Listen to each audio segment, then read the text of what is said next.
मजमू ज़वाइद में एक सही सनद के साथ हदीस मौजूद है, सुनन तबरानी के रेफरेंस है, कि जो शख्स सुबह के वक्त 10 दफा दुरूशी पढ़ ले और 10 दफा शाम के, क़यामत वाले दिन उसे मेरी शफाअत नसीब होगी। तो ये बड़ा आसान है, 10 दफा अल्लाहुम्मा सल्ली अला मुहम्मद व अला आलि मुहम्मद पढ़ने में कितना टाइम लगता है। बाकी अल्लाह ताला ने टैक्टम लेवल के ऊपर तो आप पे वैसे ही ये लाजमी कर दिया है, नमाज में हम दुरूशी पढ़ ही रहे होते हैं, हर नमाज में पढ़ रहे होते हैं। दुरूशी के बगैर तुम्हारी नमाज ही मुकम्मल नहीं होती, और हमारी नमाज तो हम तो दुआ कुनूत के बाद भी दुरूशी पढ़ते हैं, सही सनद से साबित है। नमाज जनाज़ा में भी दुरूशी पढ़ते हैं, हर जगह दुरूद शरीफ है। मौला अली अलैहिस्सलाम से हदीस है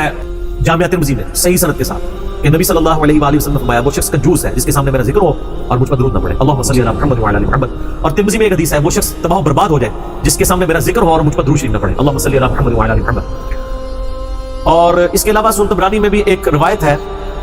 उस रवायत की सेहत पे इख्तिलाफ है, लेकिन क्योंकि कुछ मुहद्दिसीन उसे सही समझते हैं इसलिए मैं जरूर बयान करता हूँ कि जो शख्स रोजाना 100 दफा दुरूद शरीफ पढ़े तो क़यामत वाले दिन अल्लाह ताला उसे शहीदों के साथ उठाएगा और उसकी दोनों आंखों के दरमियान लिखा होगा कि ये शख्स मुनाफिकत और दोज़ख की आग से बरी है।